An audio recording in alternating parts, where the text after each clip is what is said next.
Welcome to the NCAA Softball Regional presented by Capital One. Elimination Saturday is upon us. And for our first game in the winner's bracket, it is Jordy Ball and the Nebraska Cornhuskers taking on the 4-seed Southeastern Louisiana Lady Lions, who made history at Tiger Park last night. At third, Ball made history again yesterday, becoming part of that exclusive 2020 club, one of 4 Division I players, and she has her third walk of the tournament already to lead off the first for the Huskers. Yeah, the other players that Jordy's second one. That's right. That she was number 100 on the air for Nebraska. Ball at first. Ground ball to short. Possible double play. It is not in time to catch Bland, but they do get the lead runner ball and one down in the more firmly. So she's throwing up curve spin to these hitters, so away from these right-handed hitters over 50% of the time. Second walk of the inning issued by Burns. It's top-seeded LSU. Fly ball to center. Tucker is there, 2 down. Both runners stay put. But the ball gets away, and up to third goes Sammy Bland, and over to second, Cusack. And a rare miscue. Hitting second base umpire Christina Drum. Deep into left center. Could go from Cammonson. It is gone! 3-run shot for the Huskers. And they strike first on day 2.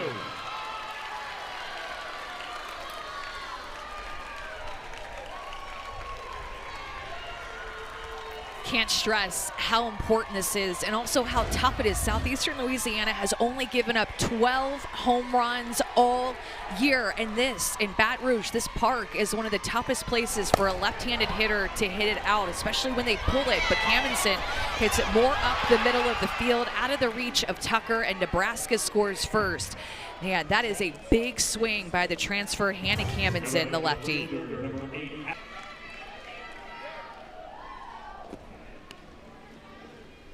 Squire. This a little more shallow and playable for Cullivan in left, and that'll end the inning, but not before the Huskers plate 3. 7th pitch of the at-bat, and it misses outside. The freshman Shelby Morris draws a leadoff walk against the Big Ten pitcher of the year, Jordy Ball. Bunt drop down, charging in from third, Bland, and they will get McGee, who has led the Southland Conference in sack bunts in back-to-back years, moves Morris into scoring position. They hit 58, that's down in the zone, but the key is to see the ball down against her and not chase the rise. 2-2 to Detillier.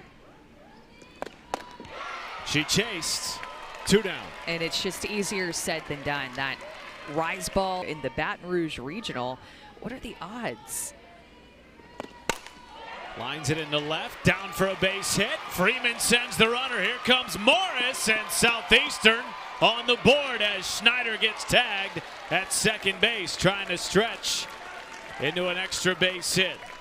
My coach, Jordan Clark, who's one of the best up-and-comer young coaches in our game. Bacon line drive into left field, down for a base knock. And the hits keep coming for the Huskers. But one.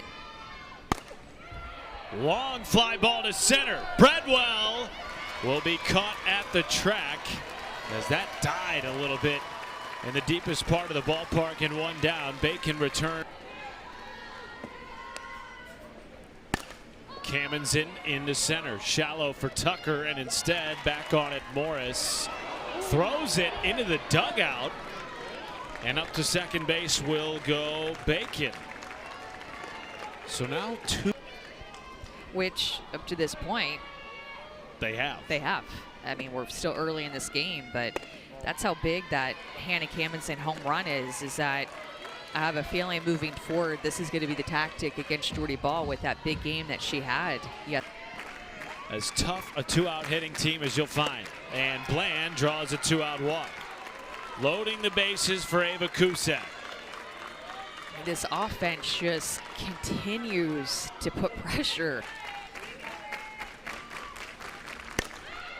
Line drive caught again by Maria Detillier. Gold glove effort at third base so far in this regional. Be able to try to pull Jordy Ball from this game and rest her. And so with her making that out, it keeps Jordy Ball in the game for what I think a little bit longer. Ball will call off her infield and make the catch. One away.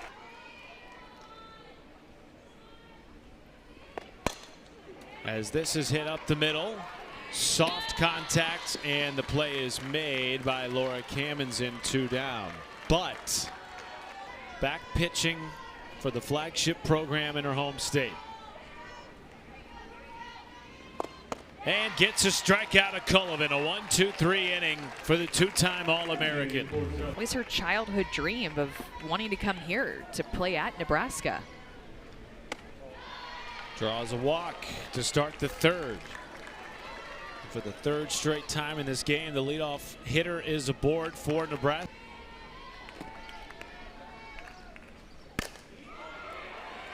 In the air to center and down in front of Shanita Tucker. 2 hits in the game for Kamenzen. Great read by Williams, the pinch runner, too, to see that ball fall. It elevates. Full count. Sent in the air to center. Charging in. Tucker will get there. First out of the inning, and both runners stay put. Baton Rouge.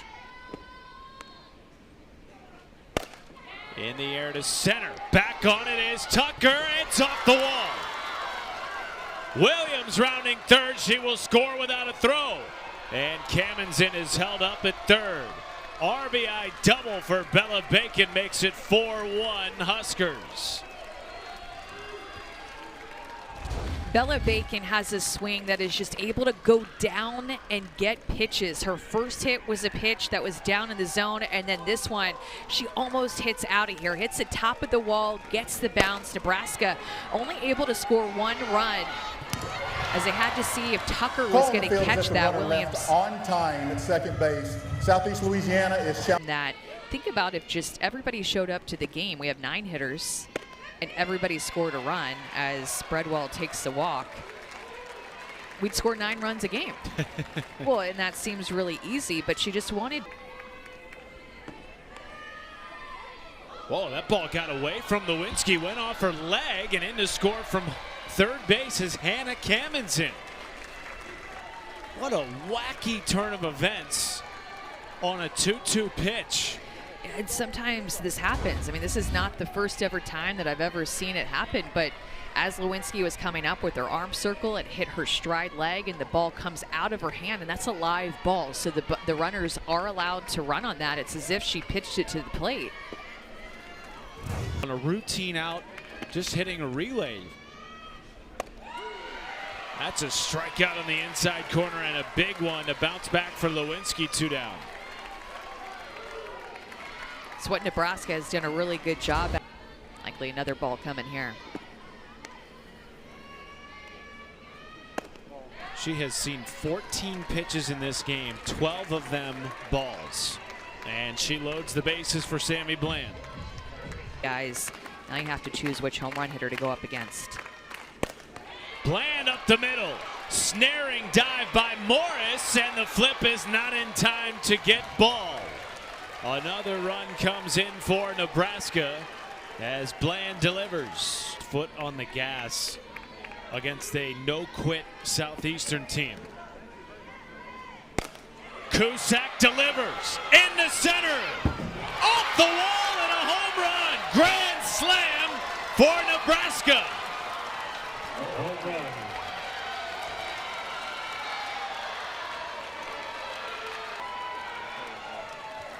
This 2-out scoring is contagious. First Bland with the single up the middle of the field, and now the grand slam for home run number 20 for Ava Cusack. Exactly the exclamation mark that Nebraska needed. 7 runs now scored in the third inning, and they have 10 runs on the board. This Nebraska offense is absolutely rolling. Base is empty and 2 outs. Goes down to gulf that into left field. She wants to get involved. Her first hit of the afternoon to extend the third. My goodness, that wears you down.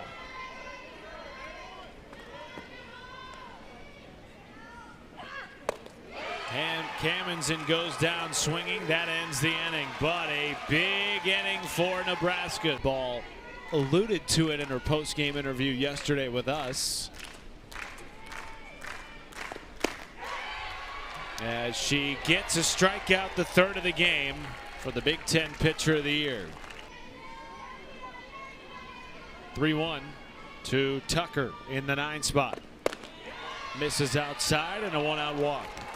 Shanita Tucker takes some close pitches. Had a couple of walks yesterday against LSU, and this week, as the NCAA tournament started, to be the player that gave the speech. Runner goes, throw down is in time. Oh yeah, from Ava Breadwell on the month. Eastern beating LSU to a low point here on day 2. Flared into left and caught, and the minimum faced in the third for Jordy Ball. Largest deficit of the season. Ball returning back healthy. I mean, the expectations for this team were really high, Matt, and watch out, Squire into left field. It is off the top of the wall, and an easy extra base hit for the starting left fielder. And it's because of these. That eats up the second baseman, Morris. Bacon will beat it out, and up to third goes Squire. Nobody out and runners at the corners, and the third error in this game for the Lady Lions. Kaneda takes off, elicits a throw, and the tag is not in time. You definitely want more if you're Nebraska. Continue to pile it on, continue to fight. Fly ball into the gap in right center. Over to get it is Broussard. Both runners tag, and in to score comes Squire, adding to the Nebraska tally.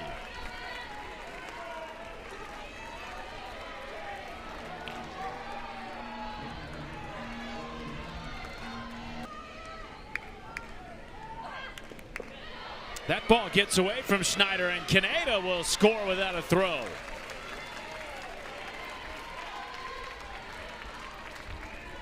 Eastern's tough to score against. Snared at third by Ford and whips it over to first. Second out of the inning.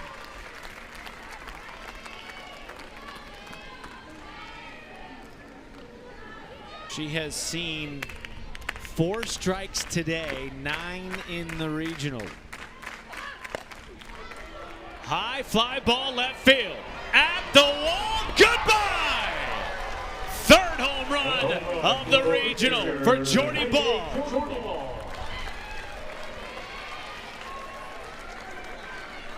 That's why you don't pitch to Jordy Ball. They pitched her off speed and outside pretty much the entire at bat, and then she gets a pitch up and in her hands. It's really over the plate. It looked like it was supposed to be low and out, but that ball just kept going. She's so strong. She didn't even get all of it, but it just kept going. Wind is continuing to blow out toward left field. Here, just doesn't seem like she gets phased. Bland, deep shot, left center. It is gone. Back-to-back jacks for the Huskers. Whoa.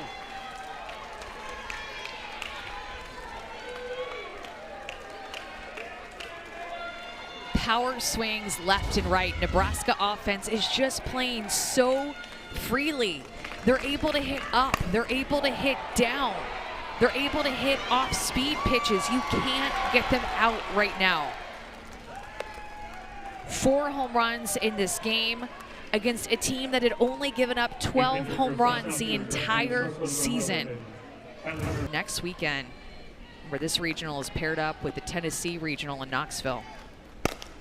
Cusack to short, scooped by McGee. Strong throw in time. Again, Nebraska plates 4 in the inning thanks to back-to-back homers.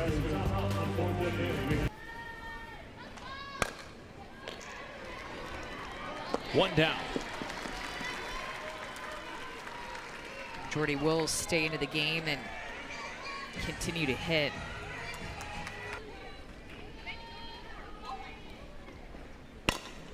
Scorched and snared at second base by Lauren Camenzind, the twin sister of Hannah in the circle.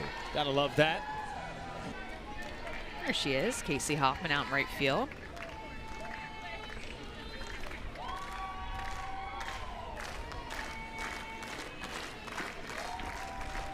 One-two strikeout, and Camenzind comes in and gets a one.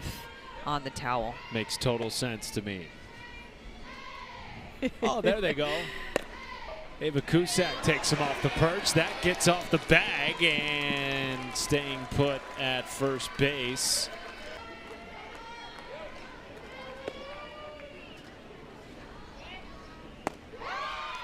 Swing and a miss. Burns with a strikeout. First of the game. Those games, Amanda, that you just wash if you're Southeastern, as Squire laces a single up the middle. Second time aboard today for the left fielder. Or do you talk about it a little bit more in depth?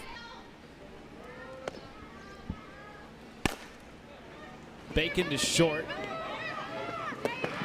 No double play, and runners at the corners with two down.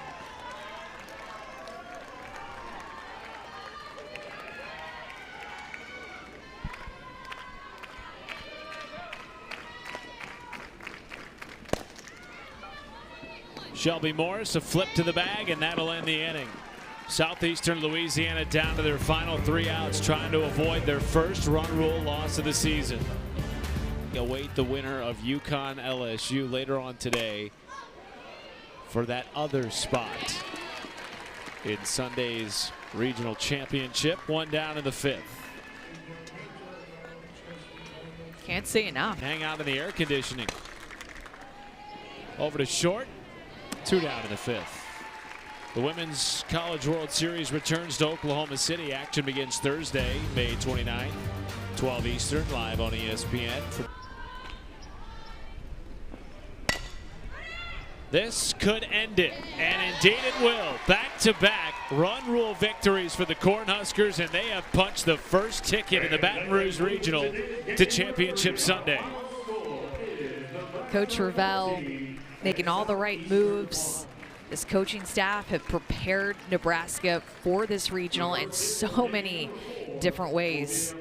Rhonda Ravel had told us in the mid-game interview that they prepared for a chaotic practice to potentially face Southeastern Louisiana, and her team defense handled it beautifully, put runs on the board, and 3 of the 5 different innings just kept putting it on them.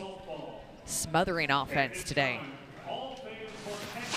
So, Southeastern Louisiana will play again with its season on the line, a trip to the championship on the line.